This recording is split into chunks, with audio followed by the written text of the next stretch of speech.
दोन शब्द व्यक्त करावेत.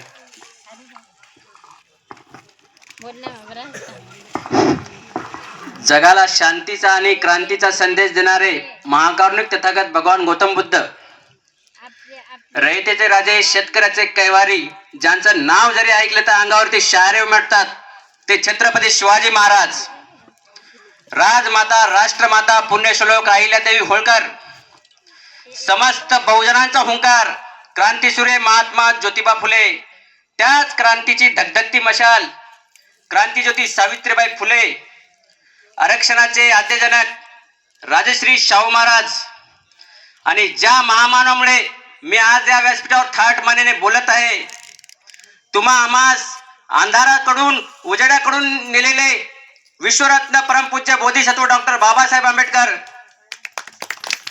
साहित्यरत्न, ज्यांच्या विचारातून संयुक्त महाराष्ट्रामध्ये खूप मोठं योगदान आहे, ते लोकशाहीर अण्णाभाऊ साठे, क्रांतीसूर्य बिरसा मुंडा, माता जिजाई, माता भीमाई, माता रमाई, अशा सर्व ज्या महामानवांनी आणि महामातांनी इतिहासामध्ये क्रांती केली व नवीन विचार पेरले, त्या सर्व महामातांना आणि महामानवांना आपल्या टाळ्यांच्या गजरामध्ये विनम्र अभिवादन करतो.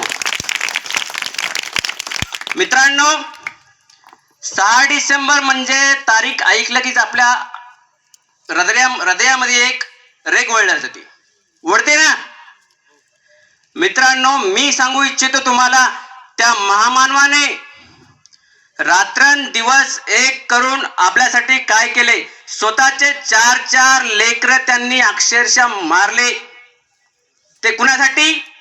आपल्यासाठी. आपल्याला सन्मान, मान, अधिकार मिळवून देण्यासाठी त्या मानवाने आपल्याला अहोरात्र कष्ट केले. त्या मानवाला मी मनपूर्वक श्रद्धांजली गातो.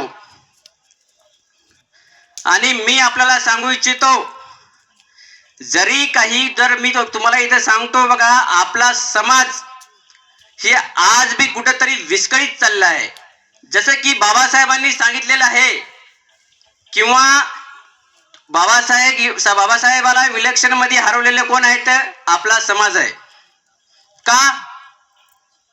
कारण कसं आहे माहित आहे का, इथं ना 70% सुशिक्षित लोक जे आहेत ते आजही बाबासाहेबाला बैमान आहेत. आजही महाराष्ट्रामध्ये 70% सुशिक्षित लोक आहेत ते बाबासाहेबांना बैमान आहेत, विकल्या जात आहेत. ते कुठेतरी घराणेशाही विसरत आहेत, उपकार विसरत आहेत.